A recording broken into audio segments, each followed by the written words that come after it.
Hey, LinkedIn, and welcome to Business Unusual. This is a live show where we talk about the way coronavirus is impacting the way we work, the way we live. I am Susie Jackson. I'm the news editor at LinkedIn, coming to you live from my home in New York City. On this show today, as usual, I want to hear from you as we are going through. I want to hear in the comments, how are you? What are you doing? What are your questions? What do you want to know about today? We're going to talk about job search. Um, Give us where you are in this process. Are you looking for a job? Are you someone trying to fill a job? Either side of the equation that you're on, it's a tough place to be right now. It's pretty fraught. There's a lot of uncertainty, a lot of movement on either side, and a lot of people left wondering, what are they going to do? How are they going to pay rent? How are they going to fill a position when they can't interview someone in person? So let us know where you are in that process. Drop your comments into the stream. Use the hashtag business unusual as you post to LinkedIn. Let us know what you want to hear today. Later on, the guest that's going to be joining me today is my colleague, Andrew Seaman. He is a job seeking expert. He has a newsletter on LinkedIn where he talks about job seeking, jobs, the job search process.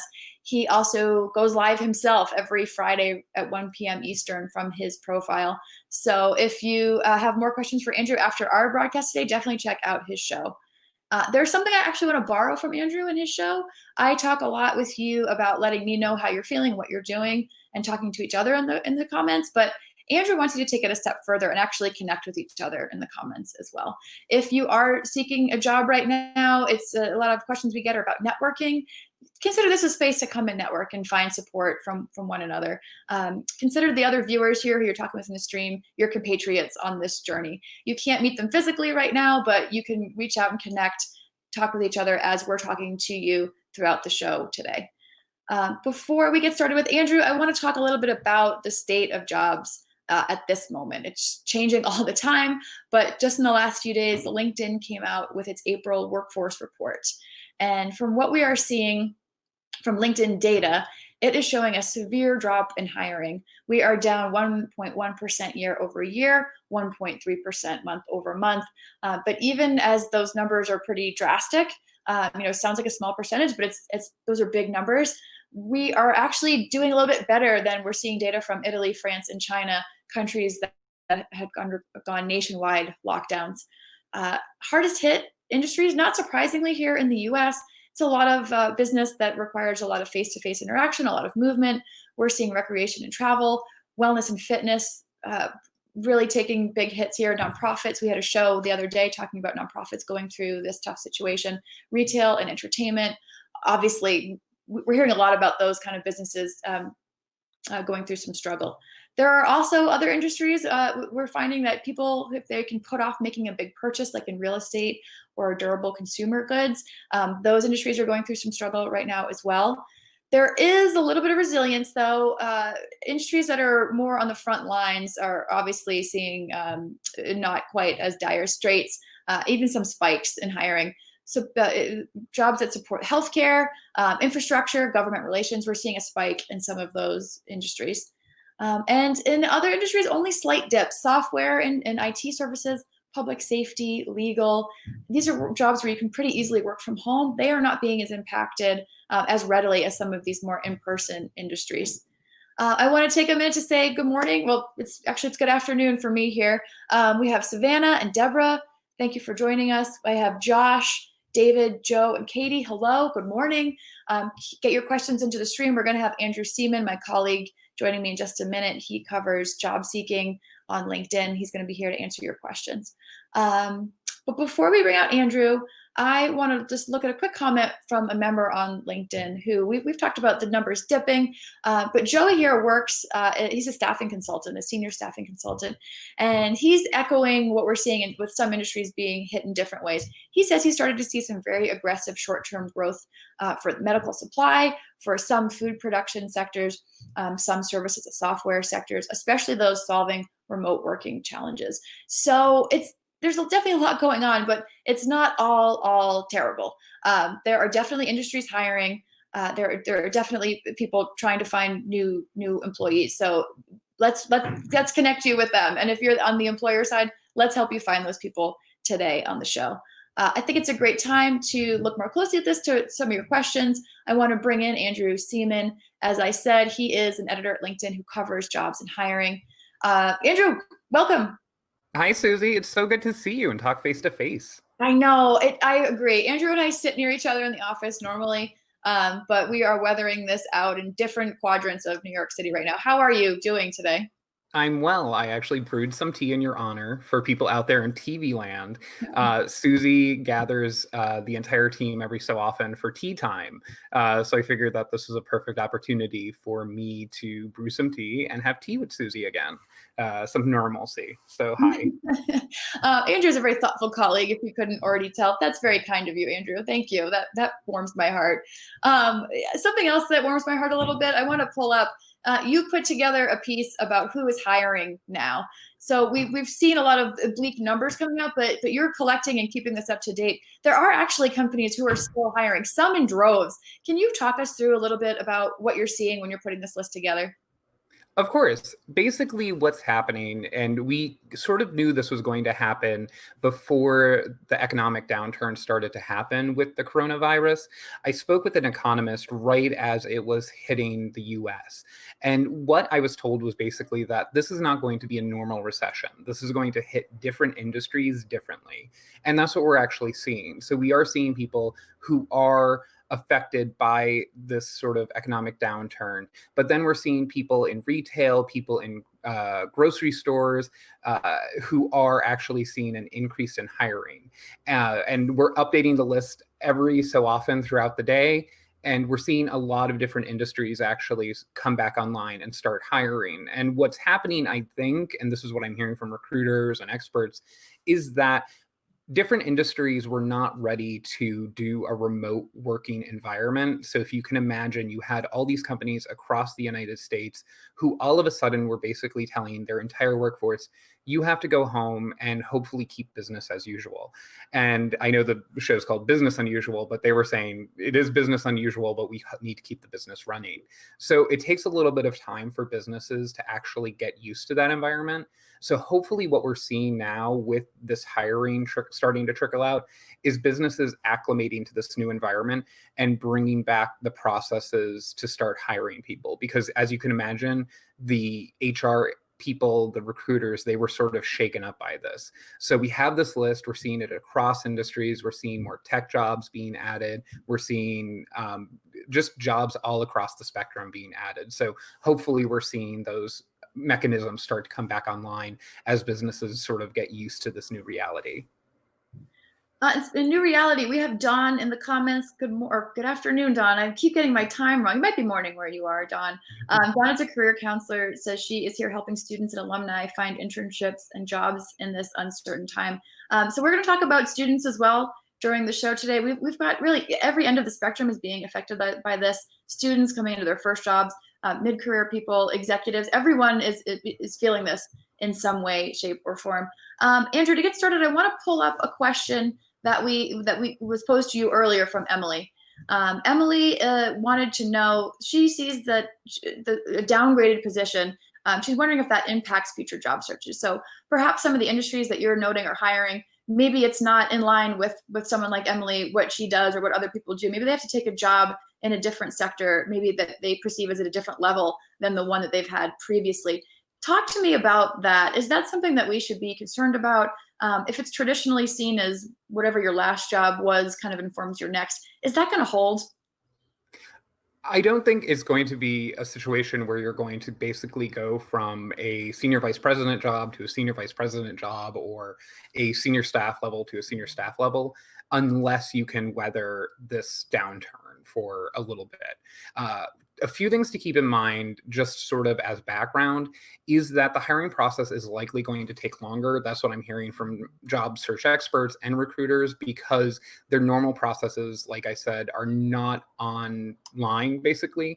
So they're trying to figure out exactly how they hire people without actually meeting them. So a lot of companies had video interviews in the past, but what's happening is they usually would bring the person in for an in-person interview before they actually gave them the job. That's can't happen right now. So that's a new process that they're trying to get used to. So the hiring process overall will take longer. even if you can say I'm weathering this out and I'll just wait till the economy recovers, you should still be job searching. And that's what I'm hearing from basically everyone. In fact, the upcoming edition of Get Hired on Monday will talk about what recruiters want you to know. And a lot of that is just basically keep going, because we're starting to get our processes going.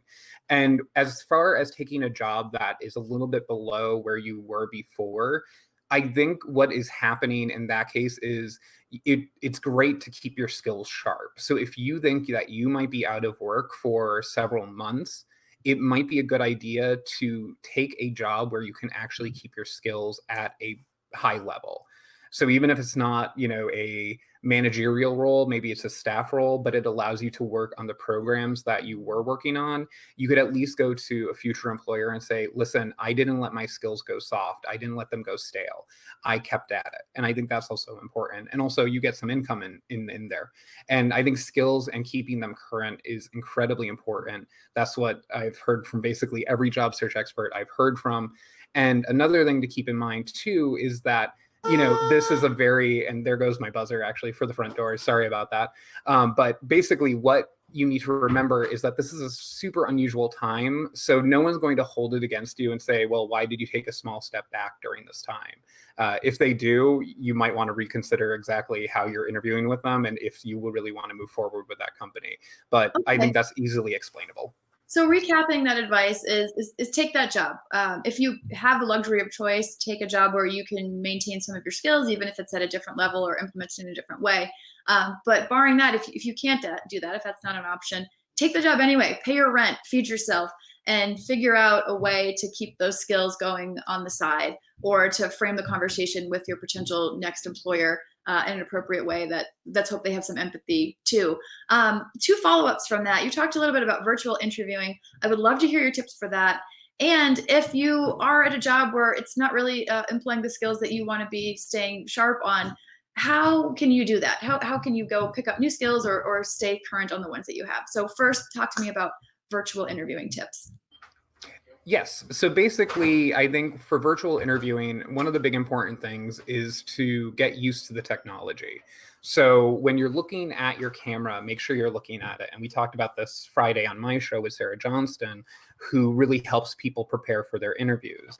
And one thing that you need to know is that even though it's super awkward and it's something that you don't want to do, you want to make sure that you are basically looking at the camera and not the person's face, because that looks weird. I'll give you an example. This is me talking to the screen. And this is me talking to the camera. And something that I do, and you can't see it because I'm obviously using my camera, but I have 2 googly eyes next to my camera that remind me that's where the viewer's eyes are. So that's how I keep looking at the camera. I have googly eyes next to my webcam.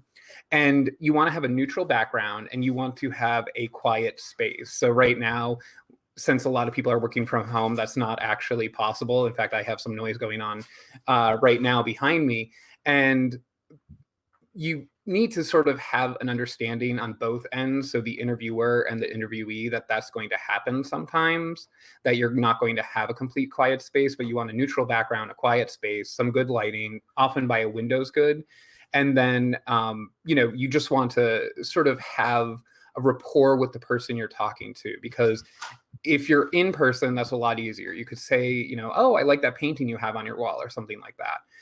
But this would be, this would be a little bit more difficult to do over video. So maybe look up your interviewer on LinkedIn, look at podcasts they've done or articles they've written, and that would be one way to sort of create a rapport. So those are sort of the big takeaways for virtual interviews. Yeah, actually, I think I need a pair of googly eyes on my computer right now.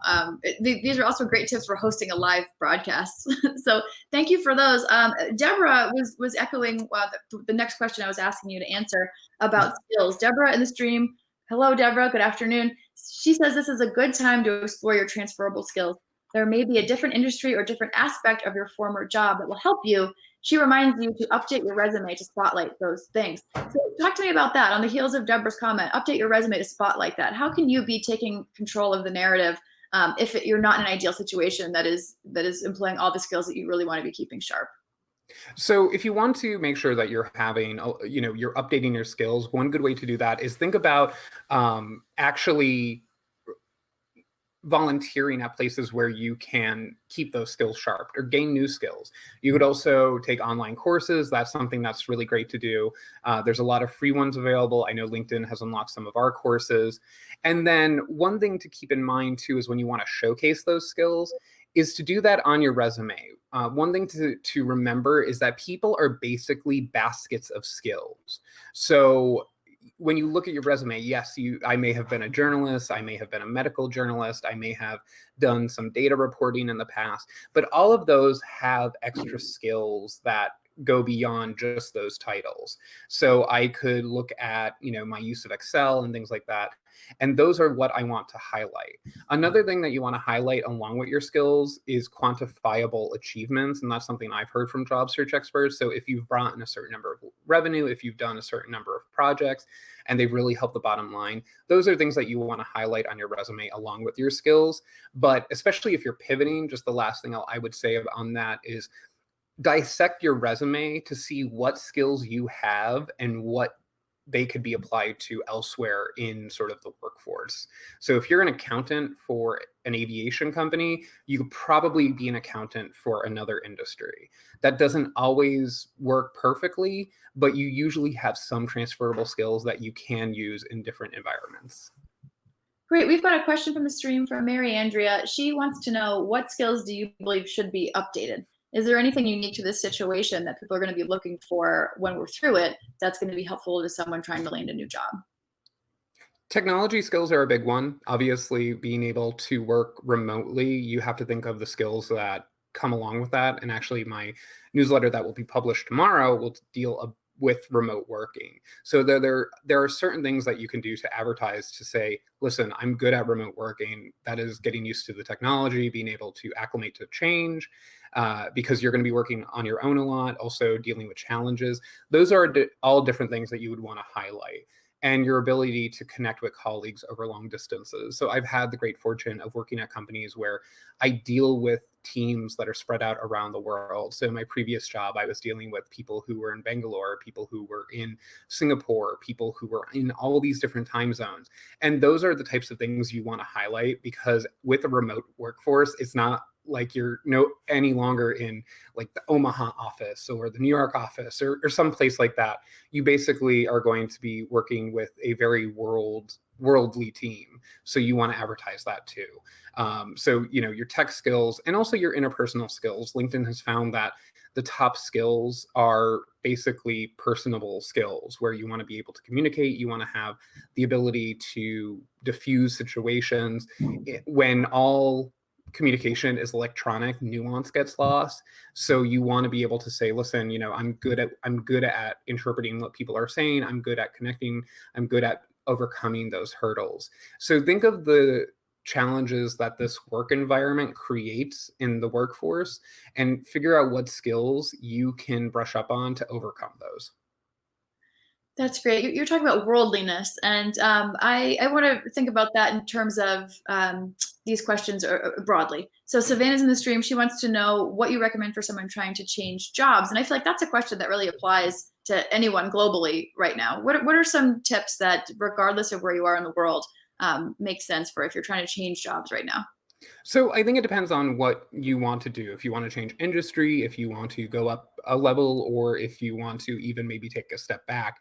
Maybe you were overwhelmed in your previous job and you want a little bit more of a relaxing gig where you're not managing people.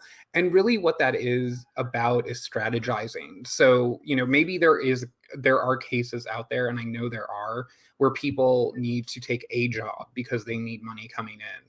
But you should also be thinking of your career as a whole. So when I talked to Byron Clark, who's a job search expert, a little while ago, he said, don't start applying for jobs right away if you get laid off or if you're suddenly unemployed, because a lot of people will just start sending out their email one after another.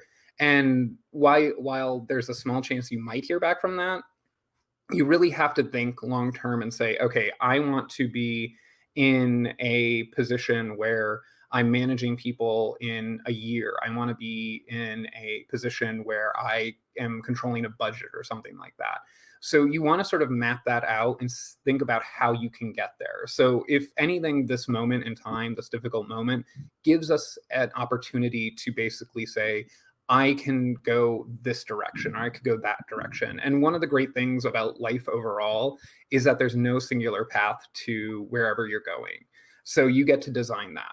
And what you can also do is, if you're still unsure about where you want to go, look at people who have the job you want, or even are a step or two above that, and reverse engineer how they got there. So look at their resume, look at their profile, and say, okay, they took these courses, they have these certifications. So how can I put myself on that path to get there?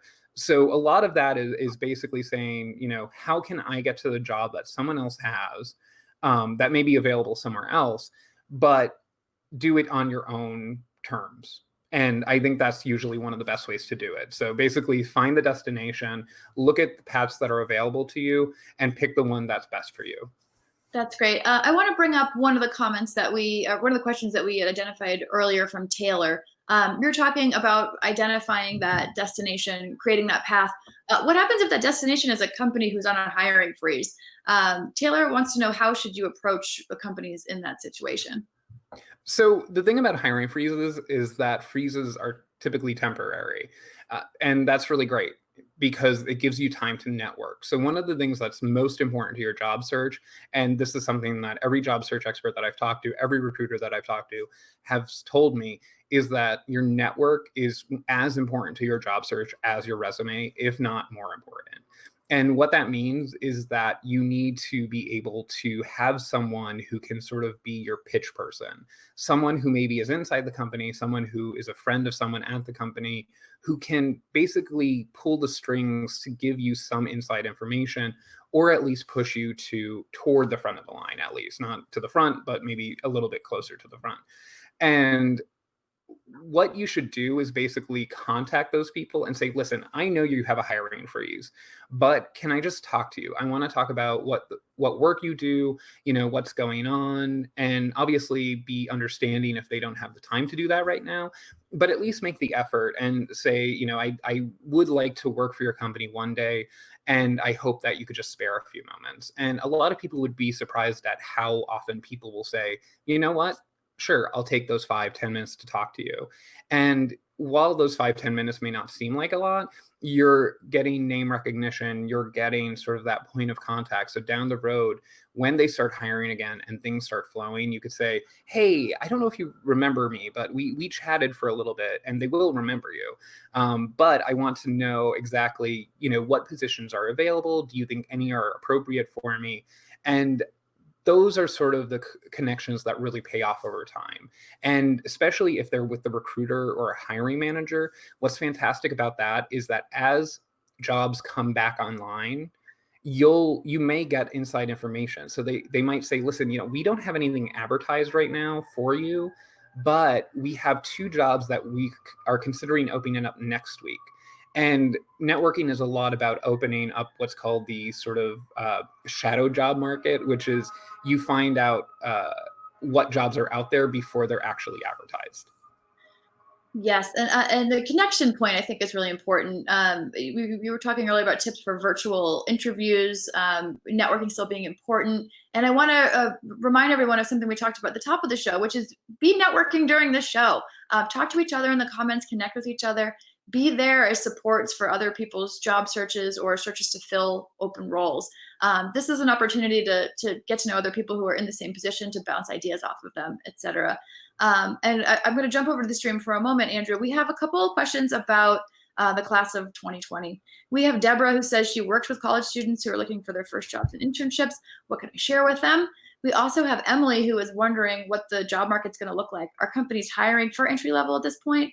She is graduating. She's a senior graduating, looking for jobs in marketing and PR in the Chicago area.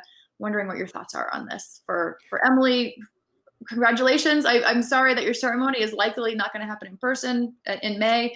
But for Emily and everyone else who's in that situation of looking for their first job, or on the other side, trying to help these students, what should they be thinking about? I actually just did an entire newsletter on this Monday, so I have a lot of fresh advice to provide. And the first thing I'll say is I sympathize because I graduated right at the peak of the last recession. So I took sort of the easy way out and I went to grad school. So by the time that I graduated with my master's, the unemployment rate was starting to decline. But in general, if you're graduating this year, I think one thing that will be really helpful is to do what I said to the last question, which is start networking, start doing informational interviews, start reaching out to people, rekindle old connections. So if you did internships in the past, reach out to them, see what the environment is for them. Maybe your old internship supervisor, maybe your old intern colleagues, because they're going to be also in the same boat as you. And again, networking is key. You need to be understanding that there's going to be a lot of places that may not be hiring right now, but you need to be able to say, hey, listen, at least I just wanted to touch base and see how things are going. And the most important thing is being able to solve problems for companies. That's ideally and usually why people hire you, is they have a problem that needs to be solved. So think of how you can solve it and say, listen, I can do this, I could do that. And as an entry level employee, you are typically less expensive than others. So you might be more appealing to them. It is sort of a weird environment where you have to think in those contexts that you're going to be able to use that toward your advantage. The other thing that is important to keep in mind is that I think a lot of the jobs that are available right now are entry level. So companies are basically opening up these positions and they're looking for people who can do a lot of things, who are very up to speed on the latest technology, are up to speed on the latest industry standards, things like that. So they'll probably be looking for graduates. And the most important thing is to be open to new opportunities too. So maybe you had your heart set on one company that's in a hiring freeze now, but you could do 3 different things that this other company is looking for, and that will still put you on a path to success. And I think that's important too. Thank you, Andrew. I just want to loop everyone in who, if you're just joining us now, this is Business Unusual. It is LinkedIn's live show where we talk about coronavirus and the way it is impacting the way we work. I am Susie Jackson. I'm a news editor at LinkedIn. I'm joined right now by my colleague, Andrew Seaman, who is also an editor. He covers jobs, job seekers, and hiring. He has a newsletter that you should subscribe to if you are interested in regular content updates from him. He also has his own live show from his profile Fridays at 1 Eastern. Is that right, Andrew? That is correct. Yes. So he will take even more of your questions after this show. Andrew, I'm seeing some confusion in the stream around remote jobs. Talk to me. Ariane and Diane both want to know, will the jobs that are marketed as remote now stay remote after? That's an important conversation to have with the hiring manager. So I think what's going to happen, and we're going to actually talk about this in my newsletter tomorrow, is that there's going to be a lot of people who actually like working from home, or they find the advantages to working from home. So there might be a shift in how America works, basically, and how the world works. And this might show employers that their business can continue just as productively with people working from home.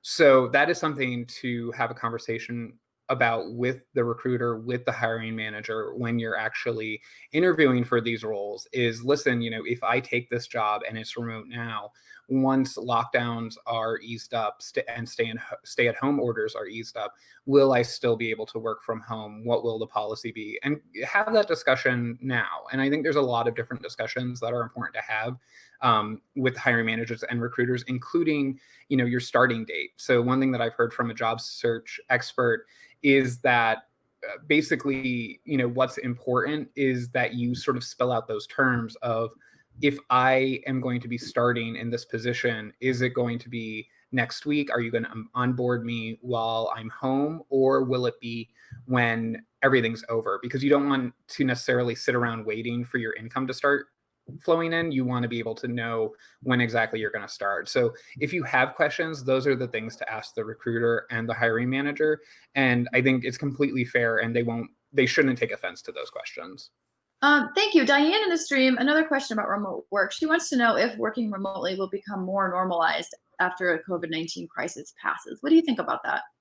It probably will. The expert that I spoke with yesterday said that he thinks so. And it makes sense because so many people are going to realize that when they have been working from home, maybe they can spend more time with their children, maybe they are more relaxed, they're actually getting more work done, they're reducing traveling costs, things like that. So I think there's going to be a lot of conversations with managers and companies afterward to say, hey, you know what, can we talk about how much time I actually work from home? For me, as someone who writes a lot, I actually write better when I can just focus and tune everyone out. So for me, I actually get a lot more writing done while I'm working from home. I'm not saying that I'm going to have this conversation with my boss, but those are the types of things that you can bring up on the back end of this. And then there's also going to be that weird period where some people are probably going to be back to work and others aren't. So if there are people who have had the virus and they are still immune to it, they'll probably be told to go back to the office a lot earlier or go back to their jobs a lot earlier, since they're not going to be vulnerable to the virus. So there's going to be this weird transition period too, where some people will work from home and other people will be back to work. So I think there's just naturally going to be a shift in how people work, and people who may just stay work from home indefinitely.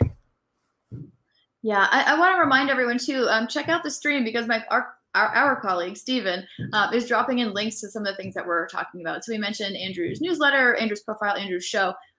Scroll back and forth in the comments, see Stephen is dropping in links so that you can easily find those resources so that you can continue to get all this great content and wisdom from Andrew. Andrew, a couple more before we go. One that we identified earlier from Rebecca. She is a freelancer who finds potential new clients hesitant to work with people they don't already know right now. And she's wondering if there are ideas for where she can find new contacts, new sources of business. I think as a reporter, one of the things that I always do is whenever I talk to someone, I try and say, who else should I be talking to? And I think that works for business too, because they'll basically give you some ideas about other clients. You could say, hey, listen, times are a little bit tight right now with clients because of this new environment. Do you know of anyone else who I can help with my business? I think that sort of reach out is great. And then when they give you some names, what you could do is go to those people and say, hey, I was talking to Bob Smith or Jane Smith, and they said that you might be in need of an accountant or someone to do bookkeeping for you. And I think, especially in this environment, those informational interviews or just touching base are good. And you don't have to do a hard sell with people. I think a lot of times with job seeking, looking for new clients, those types of things, people go for what one of my interviewees once said, the jugular, too quickly. So basically, you sort of touch base and say, hey, it's great to meet you. And then in about 2 minutes, they say, can you give me a job? That is a very bad dynamic to have, and you ruin basically almost all the goodwill that you've put effort into creating. So you want to have a soft sell, you want to have that light touch, and just imagine how you would want to be treated if you are on the other end of that. So those informational interviews, those networking possibilities, those are all important to those things. And when you are on the video, like we talked about video interviewing, try and figure out how to make a connection through the camera, which is more difficult than in person, but it's something that's going to be very important. Well, I hope you and I have made a connection through the camera today, and with all of the viewers tuning in. I'm seeing a lot of people in the stream saying that they're looking for jobs, and also a lot of people in the stream saying that they're looking to fill jobs. So again, keep networking, keep connecting with each other. Andrew, you've been enormously helpful. I want to remind everyone that you can go follow Andrew Seaman. You see his name down there. You see some links in the stream from Stephen, our colleague, if you want to go find your way back to Andrew's profile so you can follow him. Follow his newsletter. It's called Get Hired. He is also going live from his profile every Friday at 1 Eastern. So if you have more questions for Andrew that we didn't get to today, please tune in on his show on Friday. He will be there to answer all of your job seeking, all of your hiring questions and needs. Thank you so much for joining us, Andrew. Thank you, Susie. And just before we go, I just want to say, I think one of the biggest tips right now for any job seeker is that before you job search, before you do anything, make sure you're taking care of yourself. Because before you can even be a person who is employable, you need to be able to be healthy and able to do that. So make sure you're taking care of yourself, that you're listening to all of the local guidelines, all of the recommendations to stay inside, to stay away from people. That is the utmost importance. And remember that for however difficult of a challenge you're facing right now, We are really behind you. Everyone's behind you. No one likes to see anyone out of work. So when you feel lonely, when you feel a little bit of a despair, and I know that's very easy, remember that we're all rooting for you, and that if you need anything, reach out because we're here. Thank you, Andrew. You're the perfect person to talk about this because Andrew also has a background in healthcare reporting. So if you need someone to remind you to stay healthy and help you get a job, please go follow Andrew on LinkedIn. Thank you for joining us today. Thank you. And thank you to all of you. We had a lot of great comments, a lot of great questions in the stream. Keep talking to us. Use the hashtag Business Unusual to post on LinkedIn. Tell us what you want to see. Do you want to hear more of a certain topic? Do you want to talk about something we haven't covered yet? Tomorrow, my colleague Caroline Fairchild will be back at noon Eastern. She's got a really exciting episode planned for you. Please tune in and see her. We are here 5 days a week from the LinkedIn Editors page at noon Eastern. Tell your friends, tell each other how you're doing in the comments. Come back. You are a big part of the show, and we can't wait to see you tomorrow. Thank you.